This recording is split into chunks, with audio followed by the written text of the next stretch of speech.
In my view, when we step back and consider the larger narrative of human history, coupled with clues from the Quran, Egi, a compelling picture begins to form. In Surah Al-Baqarah, the Quran describes Adam as a Khalifa, or God's representative on earth. This implies that Adam was sent not merely as the first human, but as the first prophet, a representative of God, to guide the evolved humans already present on earth. These pre-Adamic humans may have had basic social structures, language, and culture, but no knowledge of the unseen, true concept of God or divine accountability. They, like young children, likely developed proto-religions, attaching spiritual significance to natural phenomena that benefited or threatened them: the sun, moon, fire, rivers, and animals. Much like a toddler who becomes emotionally attached to a toy without recognizing its maker, these early humans related only to what they could see or experience, with no awareness of a creator. In this light, the history of divine revelation resembles a staged educational journey toward full spiritual and moral maturity. Here are the three stages of spiritual maturity in Revelation that I see in progress. Stage 1 is similar to the K through 12 primary school education that lasted from Prophet Adam to Prophet Moses. This environment or era was a strict, structured, and protection-focused. The rules were rigid, and the reasoning behind them was seldom explained, similar to how we discipline young children without always offering complex justifications. This was a time when obedience took precedence over understanding, providing moral safety rails for spiritually immature societies. Stage 2 is like the university years that came with Prophet Isa or Jesus. With the arrival of Jesus, we see a shift toward higher level thinking. His teachings emphasized compassion, inner purification, and moral reasoning. He said, "Do not think that I have come to abolish the law or the prophets. I have not come to abolish them, but to fulfill them." Matthew 5:17. His mission was not to cancel divine law, but to revive its spirit and guide the lost sheep of children of Israel back to its true meaning. Like university students, people were given greater freedom and encouraged to explore the wisdom behind the law. Prophet Muhammad represents the postgraduate implementation or the reality as in real-life challenges. No More Miracles simulates the lack of parental or institutional support in an adult individual life promoting independency or democracy. The Quran is provided as a lifelong guide. The last prophet delivered the message and demonstrated how to implement it in every sphere of life: individual, social, legal, political, and spiritual. His life became the living thesis of divine guidance, connecting the Word of God with the work of God in nature and society, forming a complete, balanced, and dynamic system. Unfortunately, today, most Muslims have lost sight of the purpose of the Quran. There is a growing disconnect between theology and lived reality, between ritual and meaning, between the revelation and the creation or science. True salvation lies not merely in outward ritual, but in worshiping and relying on one God alone, serving His creation, establishing justice, and upholding accountability, equality, and freedom of choice, the very values that divine guidance was meant to secure. The Quran emphasizes these repeatedly, yet the moral and social architecture envisioned by it has been neglected. The result is a form of religious stagnation, where divine law is preserved in form, but divorced from its transformative spirit. Understanding the Quran and the prophetic missions as phases in human spiritual evolution gives us a powerful lens to reflect on where we are today and where we should be. Revelation was always about progress, both spiritually and intellectually. Our challenge now is to reconnect the Word with the world and to live by the values of oneness of God in both worship and in building just societies. It is crucial to understand the deeper meaning of idolatry and its societal impacts. Idolatry is often understood in a limited sense, as the physical worship of idols or deities. However, the concept extends far beyond this. It also refers to prioritizing worldly pursuits, such as wealth, power, status, or personal desires, over the remembrance or awareness of God and the hereafter. Life leads to spiritual and societal decay when its efforts and sacrifices are directed solely toward material gains, regardless of the means employed. For instance, wealth can be a blessing when it is used to generate businesses, creating jobs, and providing for others, contributing to the well-being of a society.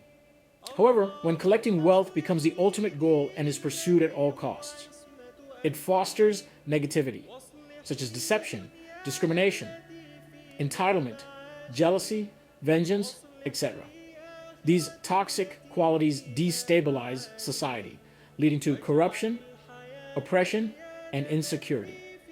Therefore, the Quran warns that neglecting the ultimate purpose of life, accountability to God, and the pursuit of success in the hereafter results in moral degradation and societal chaos.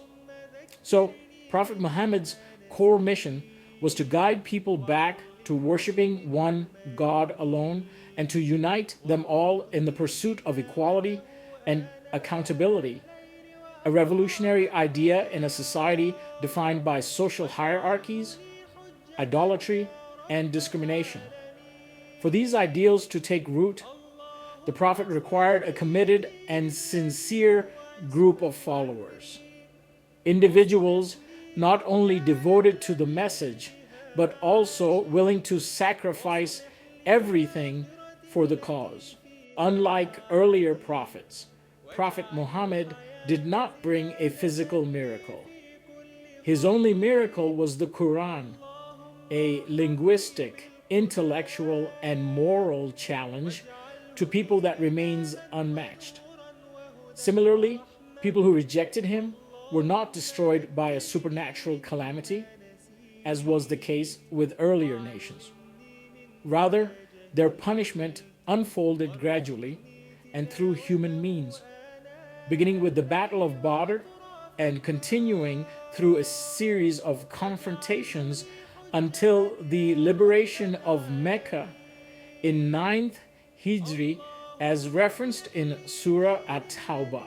Surahs Al-An'am and Al-A'raf, although thematically intense like Meccan surahs, were revealed in Medina and represent the final intellectual warning to Meccans. Surahs Al-Anfal and At-Tawbah, revealed in Medina, function as the punishment for the Meccans, who had knowingly and purposely rejected the Prophet. Their punishment was not from above, but through the very people they had oppressed. A remarkable reversal of roles and a sign of divine justice unfolding through humans. The Meccan period emphasized on faith and character building as the foundation, invitation to Islam, organization, training, and above all, patience and perseverance. The believers were forbidden to raise arms, even in self-defense, fostering a core of sincere, disciplined, and committed individuals, the core team for future transformation. Upon arriving in Medina, the Prophet focused on three key foundations. He built a mosque as a spiritual and civic center. He paired migrants with locals, creating a brotherhood to integrate and stabilize the new community. He made treaties with tribes, creating alliances and neutralizing threats to avoid political and economic isolation. The first 18 months were strategic groundwork. All military actions during this phase were conducted by the migrants, excluding locals, reflecting the principle of responsibility before inclusion. A key moment came when a Meccan was killed, and one was captured with spoils brought back to Medina. This act raised tensions, particularly as a large trade caravan returning to Mecca felt threatened and called for military support, prompting the Quraysh to raise an army of 1,000 strong. The Muslims initially set out to intercept the caravan, but were then informed at Safra about the Meccan army heading their way. At that time, God gave them a choice with guaranteed divine support, regardless of their choice to target the caravan or face the army. The result was the Battle of Badr, the first joint military effort between the migrants and locals, symbolizing the full political birth of a Muslim nation. Meccans were punished through people, not a calamity, whereas earlier nations were destroyed by divine calamities. They faced divine justice through the believers. From the Battle of Badr to the conquest of Mecca, the punishment unfolded in stages. And the Quran's Madani surahs shift from warning to consequence. This reflects a more mature model of divine accountability, not one of destruction, but of reformation and responsibility. In the Prophet's time, the top priority was to build a sincere, willing, self-sacrificing community to carry the weight of divine guidance. Their mission was to eliminate oppression and establish a just social system for a peaceful society. Today, when Islam is a global faith, the mission must evolve accordingly. Increasing the Muslim population or gaining political control should not be our primary goal. Our contemporary obligations should be to stand against oppression wherever it exists. Form alliances with people of all backgrounds, religious or not, to pursue shared human values, just as the Prophet made treaties in Medina. Today's Muslims must be builders of coalitions, defenders of justice, and advocates of peace. In pluralistic societies like America, the goal remains to practice Islam freely, to represent it authentically, and to invite others through character, contribution, and conversation. The life of Prophet Muhammad teaches us that change happens through people, through conviction, strategy, and compassion, not slogans. If today Muslims realign with the Quran's goals of freedom, justice, mercy, and sacrifice, then their presence will again become a source of upliftment. It will not be an easy task, but it will be rewarding. The Quran refers to the followers of Prophet Moses, his family and nation, as Bani Israel, the children of Israel, whereas it refers to the Jewish tribes in Medina as Yahud, Jews. I think this distinction is intentional with reasoning. The term Judaism is derived from Judah and represents a later development after Moses. By maintaining a conceptual separation between Prophet Moses and the formalized religion of Judaism, the Quran keeps Moses directly connected to the shared Abrahamic tradition, highlighting the common spiritual ancestry of Muslims and Jews, emphasizing the unity at their roots. Similarly, Quran differentiates between Jesus, his family and followers as believers, and Christians as Nasara. Surah Al-Baqarah and Al-Imran build on this foundation by highlighting the differences and deviations that emerged over time from that original path, setting the stage for both reflection and guidance. The Quran was revealed as clear guidance, without hidden codes or esoteric secrets. Our understanding may be limited by time and context, so what seems unclear or symbolic today may become evident to future generations, just as we've already seen the unfolding of deeper meanings and scientific signs in many verses. The Quran remains timeless and multi-layered, continually offering new insights to those who reflect with sincerity. In my opinion, the letters at the beginning of each surahs to be read separately were reserved for us Americans. To my knowledge, no other nation has normalized the use of abbreviations as extensively as we have. Nearly everything, from countries and states to institutions, is represented by acronyms or abbreviated forms.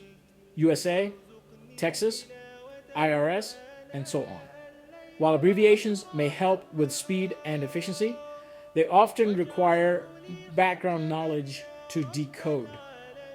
Looking at our role in global matters, I think the letters ALM at the beginning of Al-Baqarah and Al-Imran mean all lives matter